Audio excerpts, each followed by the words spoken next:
ধরেন এখানেও তো ডিজিএফ এর অনেকের নাম চলে আসবে। তো সর্বাঙ্গে ব্যথা ঔষধ দিব কথা।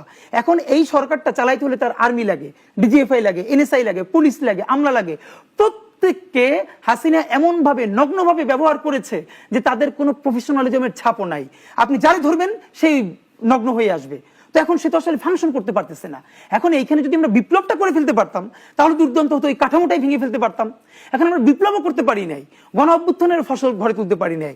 এই ক্রাইসিসের একটা শুধু সমাধান ছিল, সেইটা আমি বলবো বিএনপির দায়।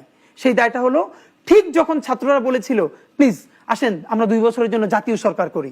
ধরেন এই সরকার হলো মুক্তিযুদ্ধের পরে সব থেকে দুর্বলতম সরকার, কিন্তু জনসমর্থিত সরকার, জনসমর্থিত সরকার, কিন্তু তার গার্ডস নাই। কারণ ওই যে মেকানিজম গুলো ফাংশন করবে তার সাথে, ওগুলো এখন তাকে জনগণ ম্যান্ডেট দিয়েছে। কিন্তু ভাই এই ধরেন আমার আপনি এখন বললেন কি ঠিক আছে আমি তোমার সচিব বানাই দিলাম, আমি কি আমলাতন্ত্রের এই কাজটা জানি? একটা হলো এই কাজটা বোঝা, ওটা হলো প্রফেশনাল, ওটা তো মেকানিজম। আপনি যদি আজকে বলেন আমাকে আপনার টিভি চ্যানেলটা আজকে থেকে চালাবো, এটা আপনি আমার দিয়ে দিতে পারেন, কিন্তু আমি চালাইতে পারবো? আমি তো টেকনিক্যাল কাজবাজ জানি না।